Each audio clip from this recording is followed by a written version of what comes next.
Delhi NCR में प्रदूषण का स्तर दिवाली से पहले ही तेजी से बढ़ रहा है। कई इलाकों में धुंध की चादर दिखाई देने लगी है। पड़ोसी राज्य पंजाब, हरियाणा में पराली जलाने से उठता धुआं और गिरते तापमान के कारण प्रदूषण की काली चादर दिल्ली एनसीआर के आसमान पर धुंध बनकर छाई हुई है। दिवाली और उसके बाद प्रदूषण के हालात और बिगड़ने की आशंका जताई जा रही है। कल तक दिल्ली एनसीआर का एयर क्वालिटी इंडेक्स यानी कि AQI 300 से 400 के पार होने की आशंका है और यही वजह है कि दिल्ली एनसीआर में ग्रेडेड रिस्पांस एक्शन प्लान यानी कि ग्रैप के दूसरे चरण में कई पाबंदियां लागू की जा रही हैं। तो बढ़ते दिल्ली हुए में एक बार फिर से प्रदूषण बढ़ने लगा है और मौसम विभाग की अगर पूर्वानुमान को माने तो ये कहा जा रहा है कि 22 तारीख के बाद से दीपावली तक और उसके बाद में 300 का पार हो जाएगा, यानी AQI जो एयर क्वालिटी इंडेक्स होता है वो 300 के उस पार चली जाएगी। तो इसी के चलते अब यहाँ पर ग्रेडेड रिस्पांस जो सिस्टम है उसको लागू कर दिया गया है 2 और उसके तहत निर्माण कार्य जितने हैं उनको रोक दिया गया है। जो जनसेट हैं डीजल के उन के ऊपर पाबंदी लगा दी गई है। तंदूर ये कहा जा रहा है कि जो लकड़ी और कोयले से चलने वाले हैं उनके ऊपर में पाबंदी रहेगी।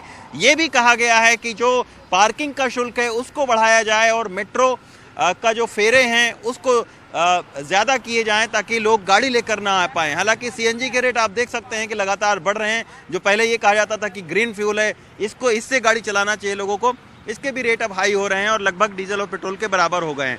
AQI जो है वो 300 से उस पार क्यों बहुत ज़्यादा हानिकारक है हमारे लिए। AQI यानी एयर क्वालिटी जो इंडेक्स है वो बनाते हैं 8 जो गैसें हैं, यानी नाइट्रोजन, सल्फर, अमोनिया और आपका जो CO2 है यानी कार्बन डाइऑक्साइड। इन सारे 8 जो गैसेस हैं उनके तर्ज पर AQI ये कहा जाता है। अभी पिछले महीने जो है वो दिल्ली का AQI 100 के आसपास था, 100 के आसपास यानी मध्यम दर्जे का था। इससे न कोई बहुत ज़्यादा आपको सेहत के लिए नुकसान था और ना ये बहुत साफ हवा थी, लेकिन मध्यम दर्जे का था। लेकिन जब AQI 200 के उस पार हो जाता है तो यानी ख़राब की श्रेणी में आ जाता है, यानी आपके सेहत के लिए बहुत ख़राब है। और दिल्ली का इतिहास रहा है कि यहाँ पर दीपावली के बाद में 900 तक AQI गया है। तो आप सोच सकते हैं कि किस तरीके से दमा, सांस फूलना, कैंसर जैसी तमाम सारी जो बीमारियां हैं वो हमें हो सकती हैं। तो इसी के चलते अब सख्त कदम उठाने की बात कही जा रही है, लेकिन और ज़्यादा सख्त कदम उठाने की ज़रूरत है।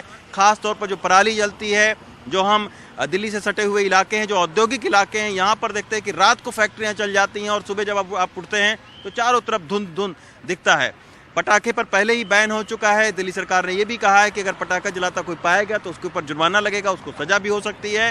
तो कहने को तमाम सारी चीज़ें कही गई हैं, मीटिंगें तमाम सारी हुई हैं, कागज़ों पर बैन तमाम सारा है, लेकिन क्या वो सारी चीज़ें आपको ज़मीन पर दिखती हैं?